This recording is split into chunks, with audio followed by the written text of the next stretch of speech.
My comm buzzed before sunrise, and Voron's voice cut through the static, tight with something I had never heard from him before. "Clara, wake the camp. It is coming." I sat up in the dark and grabbed my jacket without asking what he meant, because 4 months on this moon had taught me that the Kelmori never used that tone for anything small. "What's coming, Voron?" "The Drevak," he said.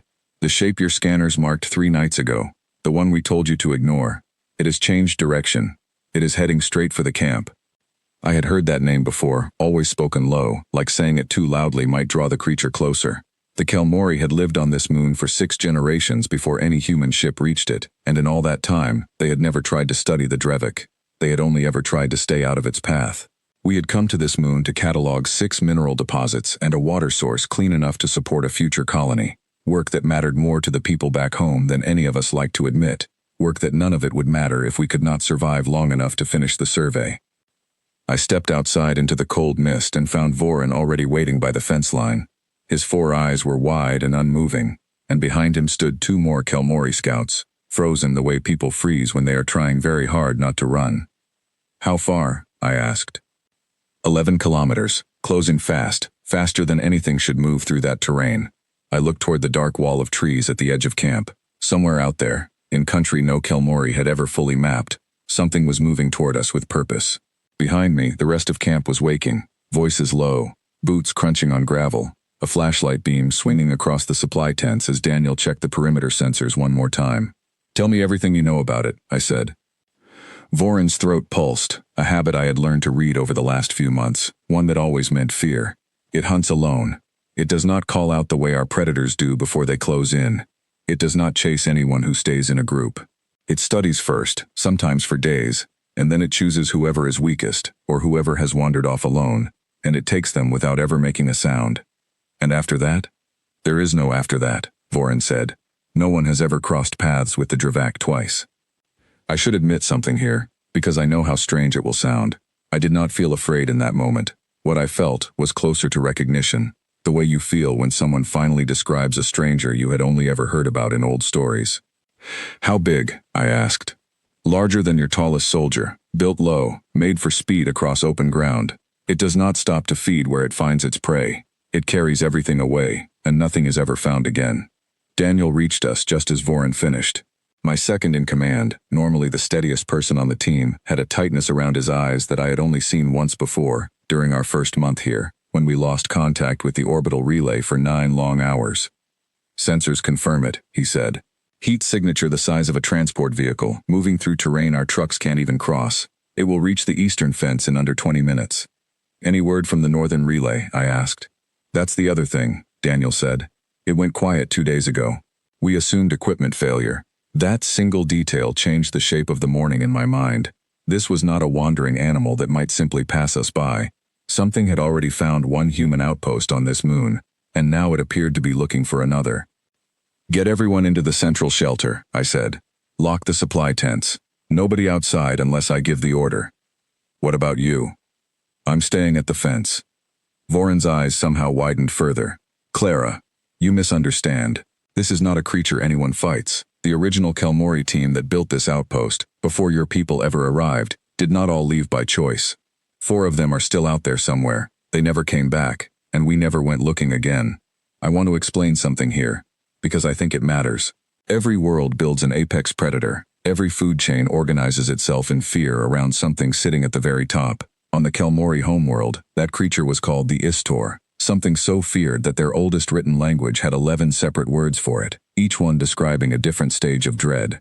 On Earth, the apex predator changed, depending on the age and the place. Wolves ruled the open plains, bears ruled the high forests, sharks ruled the deep water. For most of human history, we were not at the top of any of those lists. We were somewhere in the middle, clever enough to make tools, soft enough to still end up as someone else's meal if we grew careless. But here is the part the Kelmori did not know yet, because 4 months was nowhere near long enough to learn it. Humans spent 200,000 years learning exactly how to handle apex predators, and we never did it by becoming faster or stronger. We did it by becoming patient. We learned to read tracks better than any predator could hide them. We learned to guess where an animal would move before the animal itself decided. We learned fire and traps and the slow, quiet trick of working together until the right moment arrived. We turned our greatest weakness, the simple fact that we could not outrun or outfight almost anything on our own world, into the very reason we kept surviving it. A lone human was easy prey. A patient human, standing exactly where a predator expected panic instead of calm, was something else entirely. Something no instinct on any world had ever been built to predict. I'm not going to fight it, I told Voren. I'm going to meet it. The mist was lifting by the time we reached the fence, and I could hear the rest of camp moving behind us, quiet and quick, the way people move when they trust whoever is giving the orders even if they don't fully understand them. Daniel walked beside me, the long-range scanner in his hands, his jaw set tight. You don't have to do this alone, he said. I know, but it needs to see one person standing still, not a crowd, not a vehicle. One person, holding their ground. Why does that matter? Because every predator on every world tests its prey before it commits. It's watching how we react right now, even if we can't see it yet. If the whole camp scatters, it reads that as weakness, and it isolates them one at a time, the same way it has done to every camp before ours. But if it finds something that doesn't run, something that studies it back the same way it's being studied, it has to ask itself a question it has probably never had to ask before. What question? Whether it's the one being hunted. We reached the fence with about 8 minutes left on the scanner's countdown.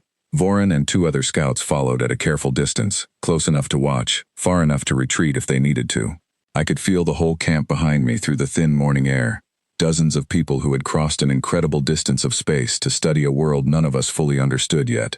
All of them now standing silent, watching one woman wait at a fence line for something with no name in any human language. The tree line at the edge of the clearing began to move in a way the wind could not explain. I did not raise my hands. I did not reach for the rifle racked beside the gate, the one every teen carried for emergencies and had never once needed. I simply stood with my arms loose at my sides and watched the dark gap between 2 leaning trunks, where the shadows had gathered thicker than they should. It came out low and silent, exactly the way Voren had described, long-limbed, built for covering ground at speed, its outline broken up by markings that made it hard to focus on any single part of its shape. It stopped at the edge of the clearing, maybe 40 meters out, and went still in a way that felt deliberate, the stillness of something built for watching rather than resting. Behind me, someone in the camp let out a breath too loud, and I heard Voren whisper something in his own language that I did not need translated to understand. It sounded like a prayer. I held my ground and looked at the creature the way I would look across a negotiating table, steady and unhurried, giving nothing away. My heart was moving fast enough that I could feel it in my ears, but I kept my breathing slow and even, because I did not know how well this thing could read breath the way it clearly read movement. I thought of every patient hour my grandfather had spent teaching me to sit motionless in a blind before sunrise, waiting for deer that wandered close enough to count the rings on their antlers before they ever sensed I was there. This was the same lesson, only the stakes had changed worlds. A minute passed, then another. Its head tilted slightly, the way a bird tilts its head at something it does not recognize, something that breaks every pattern it has learned to expect from prey. Voren's voice came through my comm, barely above a whisper. Clara, please, step back toward the shelter, slowly, and do not turn away from it. It already knows we're not running, I said quietly. If I step back now, that's the first sign of weakness it's been waiting to see. The creature took 1 step forward, testing, and I matched it with exactly nothing. No flinch, no retreat. I let my weight settle a little deeper into the ground, the stance of someone prepared to stay exactly where they were for as long as it took.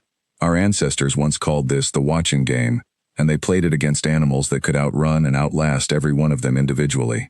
Those animals always lost the contest in the end, not because humans were faster or stronger, but because we were the only ones patient enough to hold a standoff for hours, and creatures built purely for speed rarely had that kind of patience to spare. A 3rd minute passed, then most of a 4th. The creature's head lowered slightly, no longer the posture of something deciding whether to close the distance, but something reconsidering an assumption it had carried since the moment it first learned to hunt. Voren told me afterward that nothing on this moon had ever made the Drevak hesitate that long, not once in the entire history of Kelmori survey records. It turned and slipped back into the tree line as quietly as it had arrived, leaving no proof it had ever stood there at all, except for a set of deep prints pressed into the wet ground, and the sound of an entire camp finally remembering how to breathe. I walked back toward the gate, and Voren met me there, his throat still pulsing fast, his eyes fixed on me, with something that had shifted from fear of the Drevak into a different kind of fear altogether. You knew it would leave, he said. It did not sound like a question. I hoped it would, I said, but I needed it to test me first. Predators only commit fully to prey that runs. And if you had been wrong? I thought carefully about how to answer that, because giving him a false answer would have undone everything the morning had just built between us. Then I would have been the first test it failed, instead of the 4 people you lost before us. But I wasn't wrong, because I come from a world that raised a dozen different apex predators against my species, and lost every single one of those contests in the end. Will it return? Voran asked. Eventually, I said. Predators remember a contest they lost, but next time, it will already know exactly what waits for it at this fence, and that knowledge alone may be the reason it chooses to look elsewhere instead. Voran went quiet for a long moment. Around us, the camp was beginning to move again, voices returning. The ordinary sound of people checking on each other after something that had nearly broken the morning in half. Owen came jogging over from the shelter with a medical kit he no longer needed, and Megan called out from the supply tent to ask if it was safe to bring the equipment back outside. Someone near the generator tent started laughing, the kind of laugh that escapes before a person decides whether they are allowed to laugh yet, and within a minute, 3 more voices had joined it. I waved her forward, and slowly, the camp returned to something like its normal rhythm. But Voran kept watching me the way someone watches a door after they finally understand what had been standing on the other side of it the whole time. We came here believing your people were guests on this moon, he finally said. Now I am no longer certain which of us is the visitor, and which of us simply has not yet noticed who truly stands at the top of this world. I did not have an answer ready for that, not one I was prepared to say out loud, so I only nodded and turned back toward camp, toward Daniel and the others already returning to their work as though the sun had only just now decided to rise. But I understood exactly what Voran meant, and some part of him understood that I understood it too, because for the rest of that day, none of the Kelmori scouts came anywhere near the fence line where I had stood. They watched me instead, the same way I had watched the Drevak, quiet and careful, as if they had only now begun to ask themselves the very question I had asked the predator, without saying a single word. Whether they were the ones being hunted after all.